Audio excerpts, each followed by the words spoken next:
How are we doing, guys? Welcome to another FIFA 21 prediction video. This time we're going to hit up Manchester City, obviously second in the table.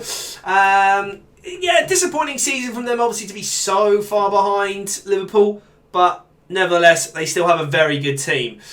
You may see Nathan Ake in here. Obviously, he's transferred across. We've also got Ferran Torres as well on the bench there, who is going to be coming and joining them as well. So a little bit about them in just a moment. Yeah, Man City had a very good season. 38 games played, 26 wins with 9 losses. They scored 102 goals, conceded 35. Very, very solid season in terms of that. But they didn't really get the results, which is kind of what they needed. Obviously, quite a way behind Liverpool in the title race. But let's dive into some of their ratings. So Edison in goal is currently an 88 on FIFA 20. He did win the Golden Glove. So with the most clean sheets in the Premier League, 16 clean sheets in total, one ahead of Nick Pope. Do I think that's going to boost him though? I don't think it will. I don't see him getting boosted above that. I know he won it, but I still don't think he is necessarily the best goalkeeper in the league. He may get an increase to 89 if De Gea gets a drop, as far as I'm concerned. I think Alisson will be the highest rated Prem keeper, probably a 90. I think Edison might get an 89 because they are evenly matched, really. But Edison did win the Golden Glove, so in theory, should he be the highest rated goalkeeper because he had the most clean sheets? I don't know. What do you think? Kyle Walker at right back. Now, I mean, he was kind of battling with Cancelo quite a bit. Walker's been playing centre-back quite a little bit as well. City have just like the most fluid team you've ever seen. They kind of all merge all over the place. The left and right backs bomb on to join the attack. They switch into centre-back. It's just kind of all over the place in a way. It's so fluid, but Walker's still a very good defensive player. He is very quick, obviously, so his pace I don't think is going to drop. I just don't know if an 84 is too high for him this year. I could see him staying at 84, but I could see him dropping to an 83. I don't think he will get a boost. Let's put it that way. I don't think he'll get a boost.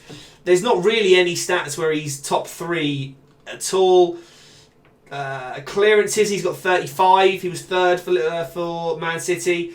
He was second highest on interceptions, but only with 28. Gundogan had 31. So yeah, not a fantastic season for Walker necessarily, but I don't think it deserves to be dropped massively. Maybe an 83, but I think he'll stay 84. Now, brand new signing, Nathan Ake. I think he deserves a boost. He's a very, very good defender. He's very quick. He's pretty strong. He's not the tallest though, so his aerial kind of duels he's not the best at, but I do think he deserves a little bit of a boost. If he's going to City as well, I reckon Ake might go to an 82.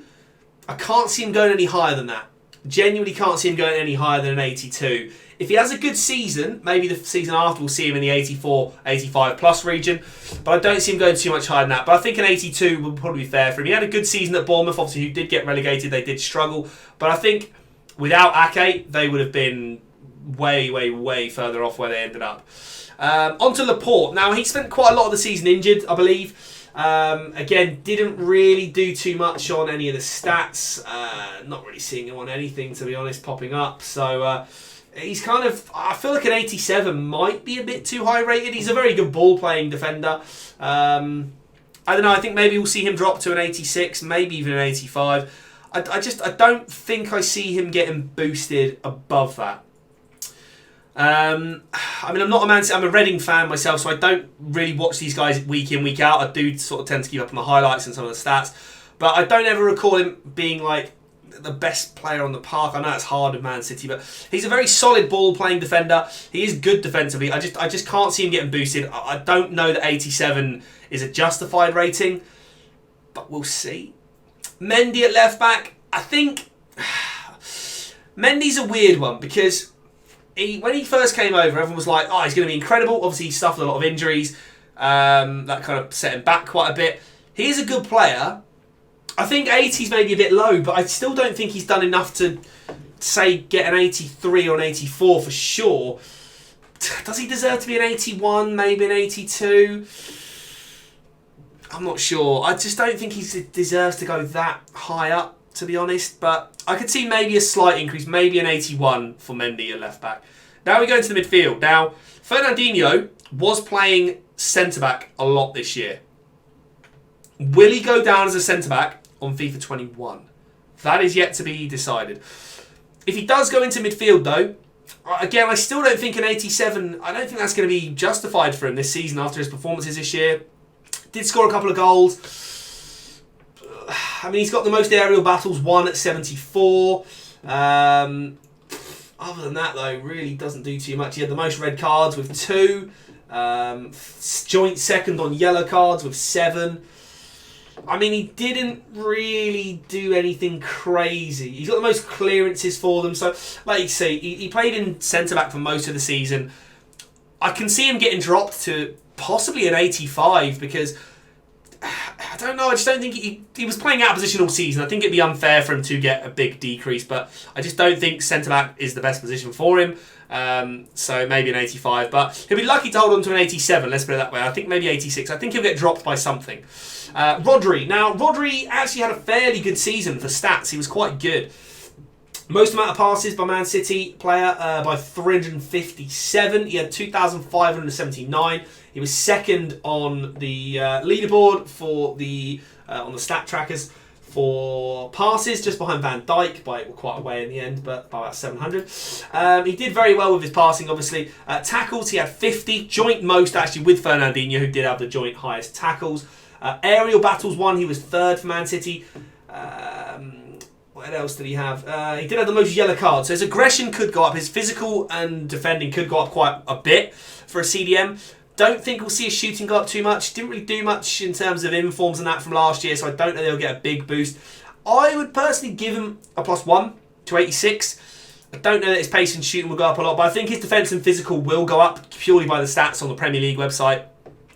Let's move on to Kevin De Bruyne. The man single-handedly, makes this team tick, in my opinion. Without De Bruyne, they're a totally different team. He looks incredible on the pitch every time he plays. Was Player of the Year for the Premier League this year, I think it was. Won the highest amount of assists as well for City. He had 20, which was double the amount of the next player, David Silva. He was the highest assister in the whole league by 7 over Trent. So, he's a man that is right up there in terms of contributions for sure. 20 assists. His goals for the season as well. He did score 13. He was in 4th for Man City. So we've also actually, I probably want to put Riyad Mahrez on here as well. I haven't actually included Mahrez. I totally forgot about Mahrez, so we'll put him on the bench as well. But yeah, De Bruyne, best player in the league, in my opinion. Had a fantastic season. Most assists. Fairly high up on the goals as well. He's already a 91. That's the problem. He's already a 91. Could he go to a 92? I firmly believe he could. I think he's one of the best midfielders in the world. I reckon we could even stretch him to a 93. But that would be stretching it because he doesn't do a lot of defending. He's physical in terms of strength. He's not the most physical. If he had a little bit more pace, maybe that would help him. His shooting, passing, dribbling is fantastic. Don't get me wrong. I think he deserves to be a higher rating. Maybe 92. Maybe even stretch him to a 93. He's the man that makes this team tick. We move on to the sort of attackers now, wide midfielders. We've got Raheem Sterling. Horrendous miss in the Champions League the other night. I just don't see Sterling getting above an 88. I mean, he was top scorer for City, though, with 20 goals. Doesn't contribute as much with assists, though. Doesn't contribute as much with assists.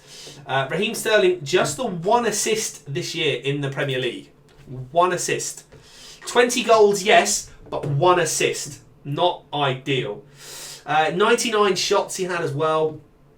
Other than that, not crazy amounts of stuff. 12 offsides. I think he'll probably stay around the same rating, 88. I can't see him going to an 89 because he just doesn't contribute enough in terms of assists for me. 1 assist in the Premier League is just nothing. I know he's got 20 goals. I know he's involved in quite a lot of build-up play, but I don't think he'll go any higher.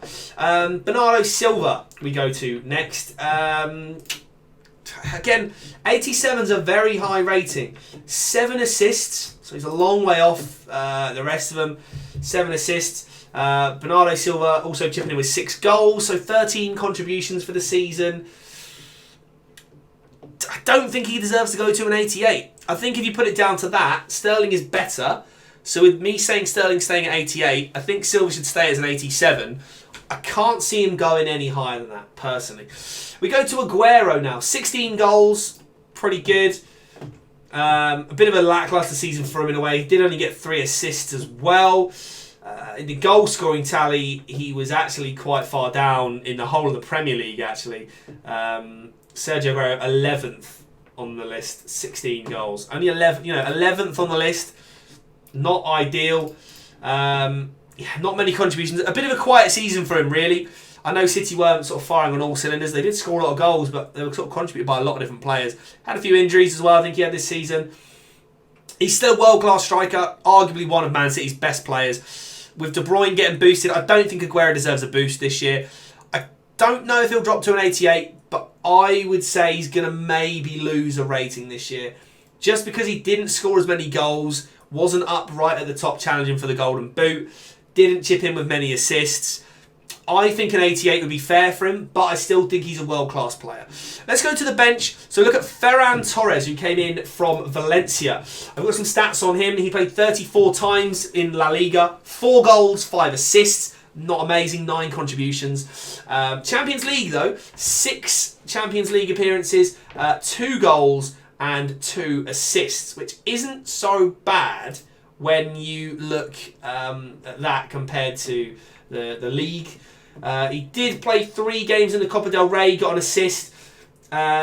He's played 97 times for Valencia with 9 goals, 12 assists. So he's not really a mega contributor. However, in the Manchester City team, if he gets any starts, he could be quite dangerous because they do obviously link up a lot up top. Gabriel Jesus on the bottom there on the bench as well. Did come in with 14 goals for City, so he's the 3rd highest scorer for them. He just doesn't... He's not as clinical as Aguero. I mean, maybe he deserves a boost to 83 because he did score 14 goals from limited opportunities. Obviously, he starts as a substitute more often than not. He did have the most amount of shots on goal this year, though, 101 for Man City. With De Bruyne on 99 and Sterling on 99. So he did have 19 offsides though, the most offsides by a long way. So his attack positioning probably get a bit of a battering. Can't see him staying that high. John Stones, he's got to get a massive reduction, at least to an 81 or an 80.